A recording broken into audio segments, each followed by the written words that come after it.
Israel attacks, Iran responds. Targets have been destroyed, cities are under fire, and nuclear stability is at stake. Eldar Namazov on the escalation and its consequences. In fact, it would be wrong to limit ourselves only to the recent events, the events of the past few weeks, when explaining the reasons for this war. The roots of this war go back several decades. They have been taking shape for a long time. In general, two concepts have developed in the Middle East which became the cause of this war. Sooner or later, it was bound to happen. Well, the first concept is the ideology, the doctrine of Iran, regarding the necessity of destroying the Israeli state. They adopted this doctrine after the Islamic Revolution. In the Middle East, this was, so to speak, their main tool, the primary instrument. And using this strategy, they built a deeply layered international network, which included Hamas, Hezbollah, Syria as a state under Bashar al-Assad, the Houthis, Shiite units of the Iraqi militia, and so on.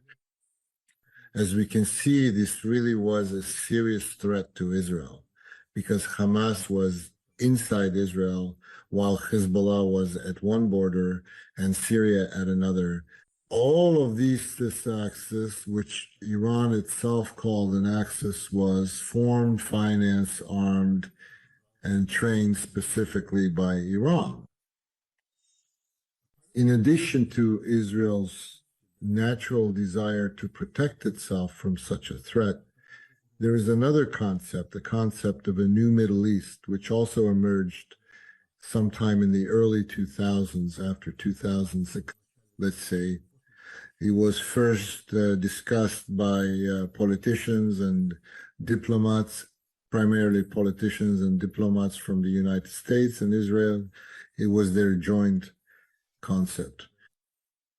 According to this concept, essentially, the borders in our region were once drawn based on situational considerations and do not actually reflect the geography of settlement of various peoples and so on. And they are a source of constant conflict.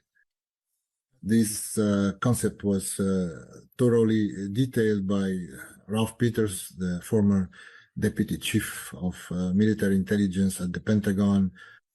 His book, Blood Borders, along with the corresponding maps, has been frequently used in political science and international relations.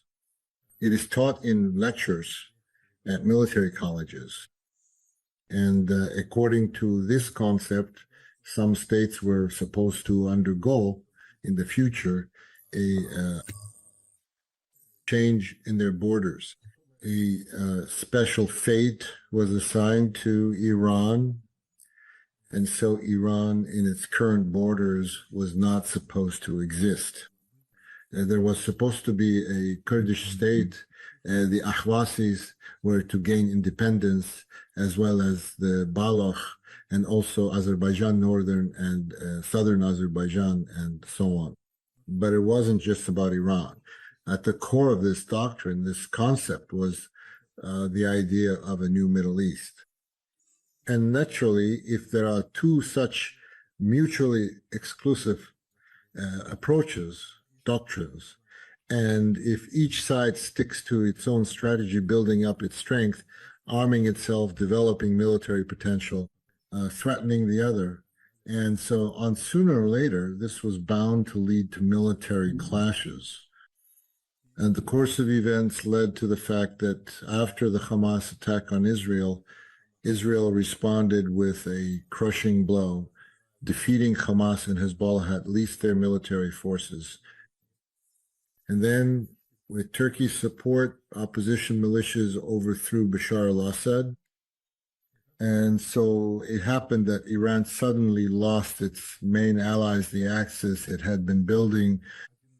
It was left virtually face-to-face with its adversary, whom it was born to destroy Israel without those protective barriers in the form of Hamas, Hezbollah, and Assad, Syria.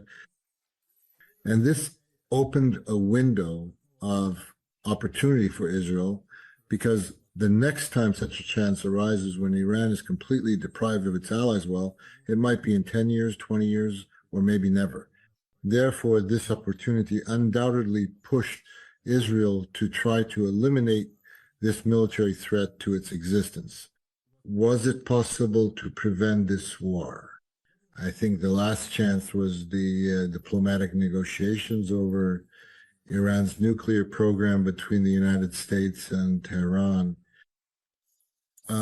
Trump himself allotted 2 months for these negotiations. Those very 2 months have just expired.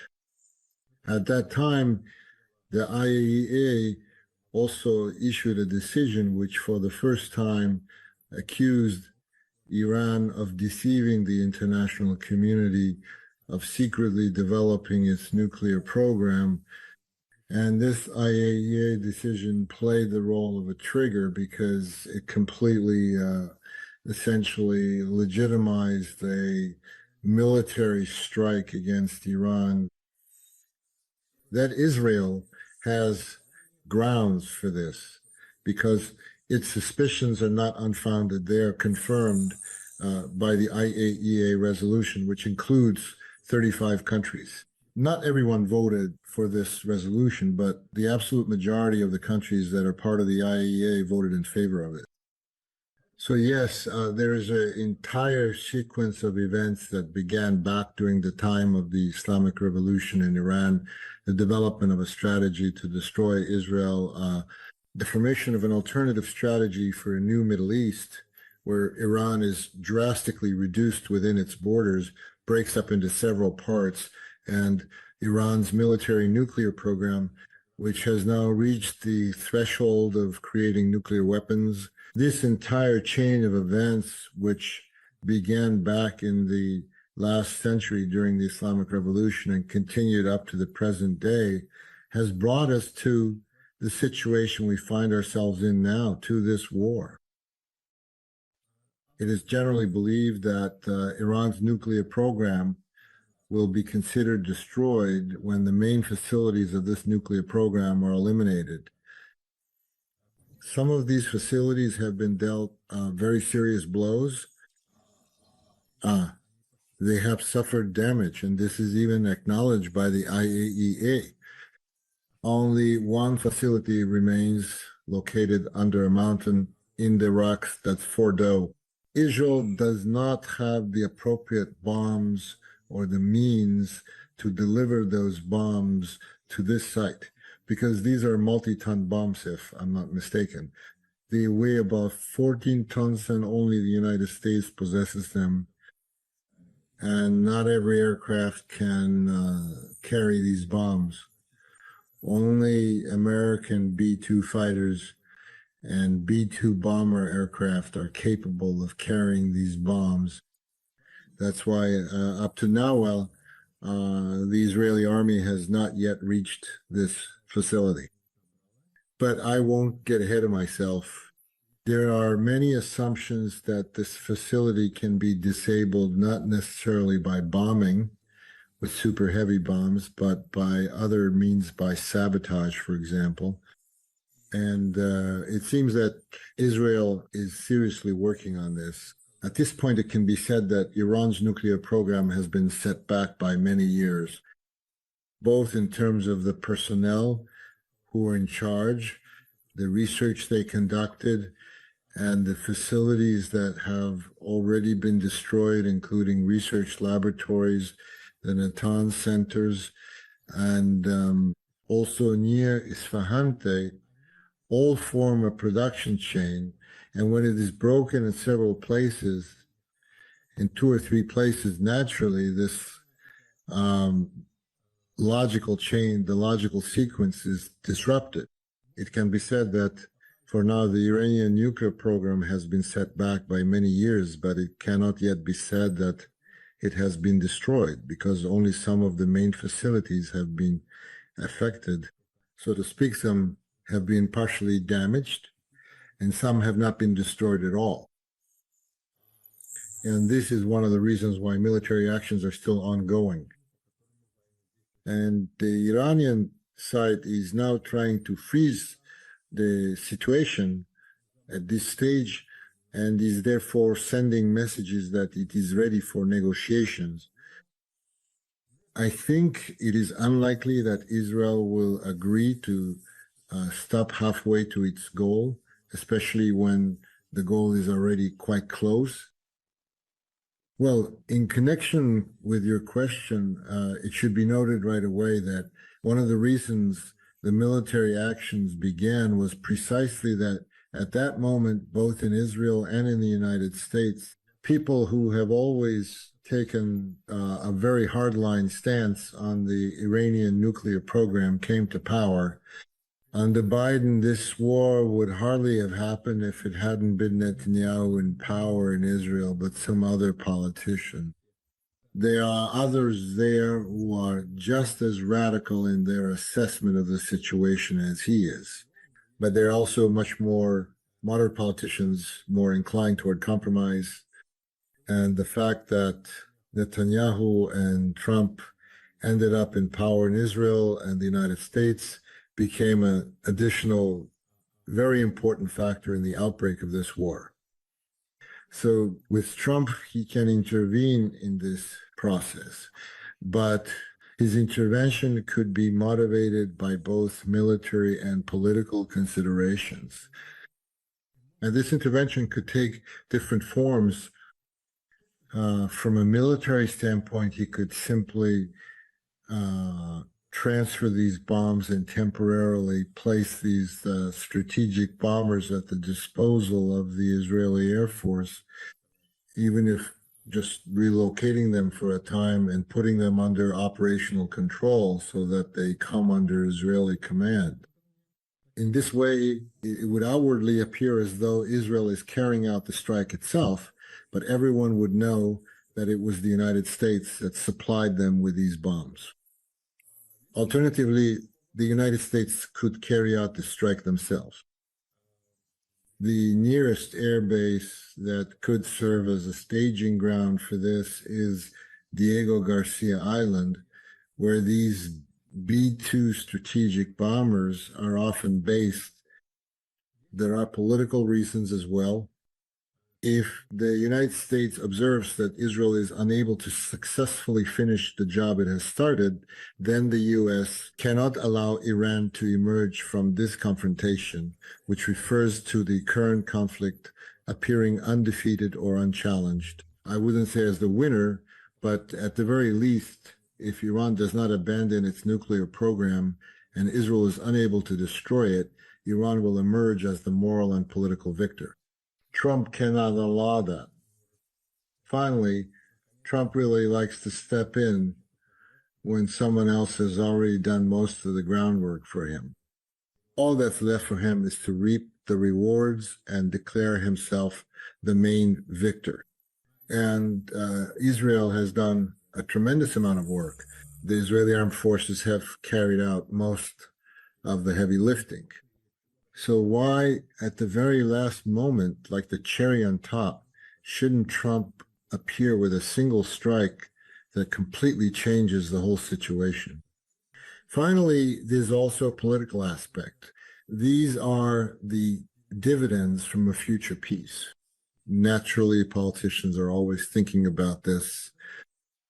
If you stay on the sidelines, you won't get those dividends. And Trump loves to receive those kinds of dividends. That's why he's urgently convening the United States National Security Council and returning early from the G7 meeting. And that's exactly where this issue will be discussed, how and in what form the United States might intervene. I think intervention is quite likely because in his latest tweet, Trump suddenly announced that the residents of Tehran should leave the capital. Israeli military officials have also spoken about this. In fact, evacuation of the population has actually begun there. We've seen caravans of cars leaving Tehran This reminded me of the caravan of cars from Kankendi when the Armenians decided to leave, choosing to give up Azerbaijani citizenship and refusing to live together in the same country. But the fact that Trump got involved, the fact that Trump stated that the residents of Tehran should leave the capital, that already says a lot. It suggests that apparently Trump has already internally decided to get involved in this process to some extent in order to put a definitive end to it. This is precisely the crux of the problem.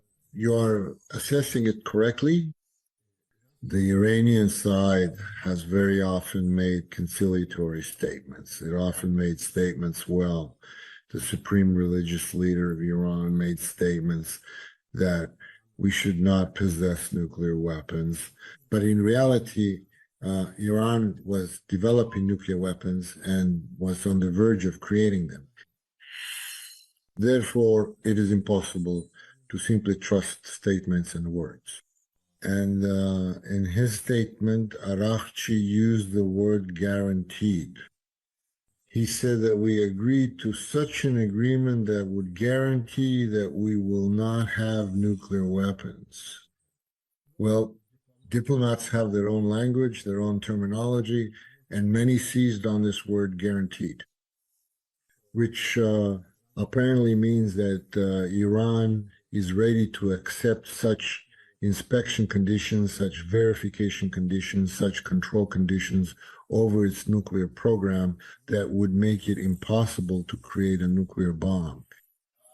But you are absolutely right that there was another part in his statement, namely that they still want to continue nuclear research and that they should have a nuclear program.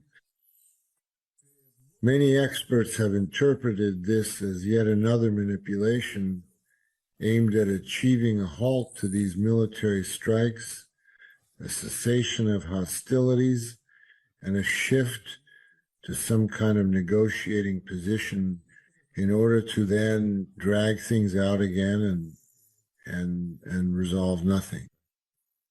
Therefore, the statement by Foreign Minister Araghchi did not in any way affect Israel's position. But in the position of the United States, we have seen, on the contrary, a certain hardening.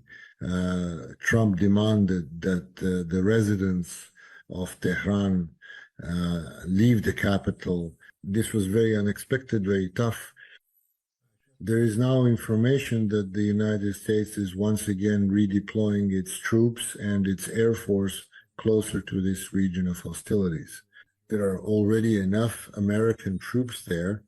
There is an American military base in the Middle East, but additional forces are being deployed, including new aircraft carriers, cruisers, and ships, which can also be used, and the aircraft can be used, their missiles can be used as well.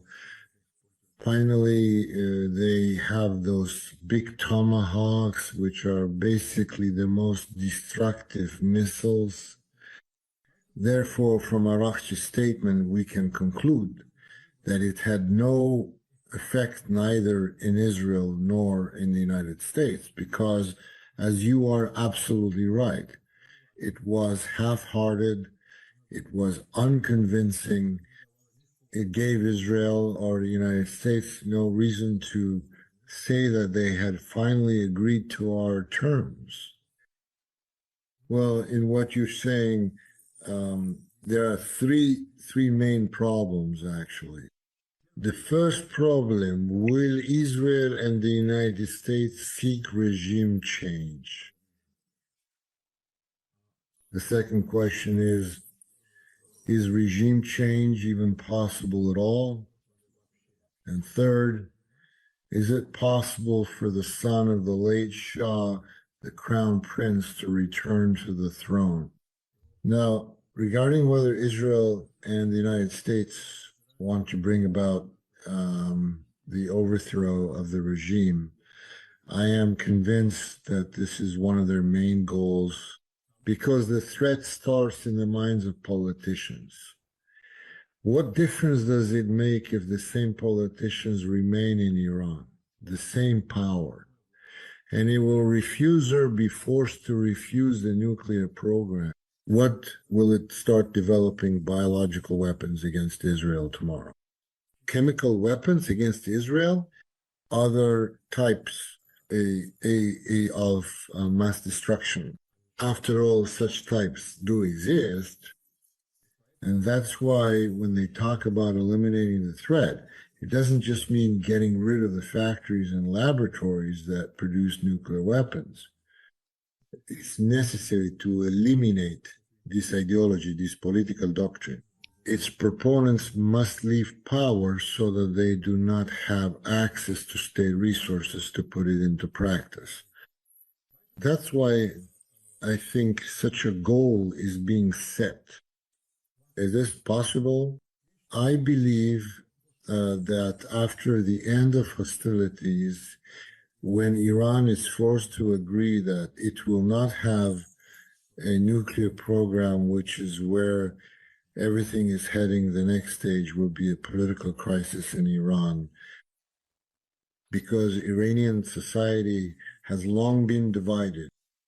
Some part of society is in opposition to the authorities, while another part supports the government. We saw this in the last elections, when representatives of the authorities lost, and the people who were supported by politicians, national minorities, protesters, youth, women, and so on, he won. In other words, at least the split is roughly 50-50. This is a serious division. But the thing is, after this war, which, if it ends in a military defeat for Iran, which is very close to reality, the opposition forces will become more active. But the pro-government camp will split, because even those who supported the current regime in Iran did so believing that this was the most effective policy and that Israel would never attack Iran. Thanks to our determination, our will, and our military potential, and so on. But if Israel makes a mistake and attacks, it will receive an appropriate response, a military response from Israel. Now, this camp of government supporters is in deep gloom and despair. It turns out that Israel had the political will and determination. Military action has begun. It turned out that the Iranian army was, in general, not prepared for this strike. Iran has lost, and therefore support for this regime in Iranian society will sharply decrease after this war, and with the intensification of the national liberation movement and opposition movements from the democratic and liberal camps, it is unlikely that this government will be able to hold on to power. I think that a political crisis will occur after the end of military actions, and it will end with a change of power in Iran. There is a softer way. That is, there is already a president who is considered a reformer, who is not held responsible for this reactionary and aggressive policy in the Middle East. And the situation can be diffused by changing and redistributing the powers within the government. When the president of Iran is no longer just a formal president, but actually holds real power, the entire economy will come under his control. Currently, the Islamic Revolutionary Guard Corps controls 40% of Iran's economy and nearly half of its military potential. If the religious leaders lose control over the situation, lose control over state institutions, if the Islamic Revolutionary Guard Corps is disbanded and turned into some kind of national guard that deals only with security issues without being a parallel army and without controlling banks, industrial enterprises, and 40% of the economy, and there will be a smooth transition within the framework of transformation, essentially within the old system. It will be subjected to some kind of reformers, but there could also be a collapse in which neither the religious leaders, nor Pesekian and his team, nor anyone else will be able to hold on to power, and the country will be split into several parts. And everything will end as described in Ralph Peters' book, Blood Borders. In other words, we will witness the emergence of a new Middle East. Well, thanks to a very balanced and highly effective foreign policy, Azerbaijan has managed to minimize the risks for us. We can see that the president of Azerbaijan has recently made very serious efforts in the Iranian direction, and they have borne fruit. These constant public attacks by politicians, ministers, and so on against Azerbaijan, saying things like, we will punish you, we'll do this or that over the past few years, we've seen that these have quieted down. Recently, military exercises were conducted on Azerbaijani territories liberated from occupation, together with Iran and Iranian special forces. Everyone was surprised at the time, but it was a very smart move because Azerbaijan was being accused of having Israeli bases in exactly these areas, supposedly created for Israel to attack Iran. But we invited Iranian special forces to this territory and conducted military maneuvers together with them for several days so they could see for themselves and be convinced that all of this was nonsense. And thanks to this very smart and far-sighted diplomacy, Azerbaijan managed, as you said, we found ourselves caught between two fires, but we were able to minimize the risks. And so far, thank God, we, Azerbaijan, in this situation, are appearing in international media, mainly for providing humanitarian corridors. Citizens of many countries, Russia, Belarus, Kazakhstan, Kyrgyzstan, and many others are escaping this situation in Iran through the Azerbaijani border, through our checkpoints. So for now, we can say that we have minimized the risks, but the process will continue and military actions are ongoing. Then, as I already mentioned, a political crisis will follow, and there will also be risks for us there. And everything that happens inside Iran divisions, attempts to change the government, all of this will affect neighboring countries. And here, I think it is very important to keep in mind that Azerbaijan has created a very effective system of small international alliances. We have a military and political alliance with Turkey. We signed the Shusha Declaration. We have allied relations with Pakistan. This is a country that possesses nuclear weapons and has a population of about 250 million people. We have significantly strengthened our ties with Israel, and through this, we are now forming a triangle of Israel, USA, Azerbaijan. Serious negotiations, articles, and speeches are already taking place about this. And I think this is also quite realistic. We are carrying out serious integration with the Turkic world as countries that will ensure the functioning of the Middle Corridor from the borders of China to the borders of Europe. Azerbaijan is a key country here, a very important country that will provide Caspian corridor within this middle corridor. In this regard, we are a very important partner for the European Union, which has already begun negotiations with us on expanding and deepening strategic partnership. That is, Azerbaijan is striving through its foreign policy, foreign economic, and defense military steps to create around itself a platform of stability, predictability, and cooperation.